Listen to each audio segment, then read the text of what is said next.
This shop, Sontaba Enterprise, is probably the most popular and busiest shop here in Yama, one of the neglected communities about 30 kilometers from Walewale in the West Mamprisi municipality. They sell mobile phones, credit cards, and at the same time conduct mobile money services here. It was the first shop targeted when armed men launched a robbery assault in the village, which resulted in the death of a male resident and the injuries of two others on Wednesday night.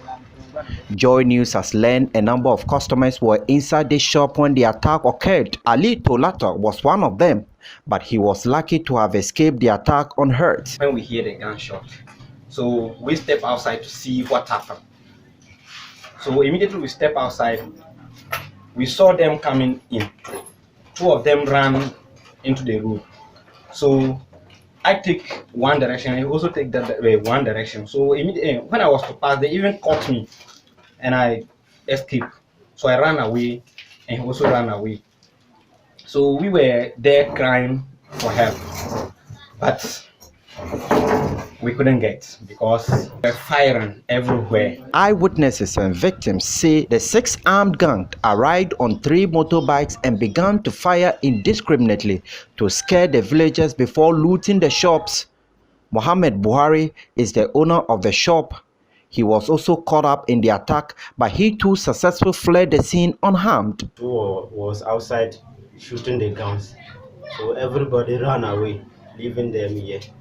So they shoot them, come inside, they pick all the phones we are selling here and the money that was inside the room. They pick everything, and one phone, we are using that phone for mobile money registration, and they pick that one too. The money, I can say 5,000 going, and the phones, as you can see here, all was full. So they picked everything, leaving only this one, and this ones they ran and that one's fall. That's why we are able to get that one. Some eyewitnesses also said there was chaos during the attack as people ran for their lives while the robbers operated uninterruptedly from one shop to another. Joshua Wuni operates an over-the-counter chemical store at the scene of the attack. He was in his store when the robbers arrived and witnessed the entire operation. I was trying to come out, but the time that I was trying to come out, if I come out, they will shoot me. So I hide inside my drugstore. But then I was afraid. I can't even come out. The way they were firing the warning shots, it was not easy. Even today, can't you see that some of the stores are locked? We are afraid. We don't even know when they will be coming back. Ghana police, they have to help us. Some mobile money vendors and shop owners in the community say the attack, although not the first, has renewed their fears and asked the police to set up a checkpoint on the road or build a police station in the community. I'm totally afraid. I can't even do one transaction. From when they just hear sound and they said armed robbers, I left the shop.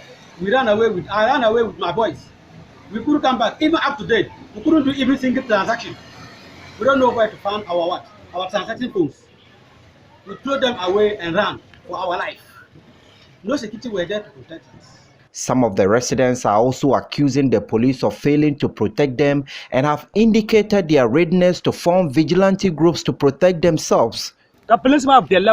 So what is the essence of the police if they cannot protect us? And if that is the case, they should allow us to come out with our weapons to protect ourselves.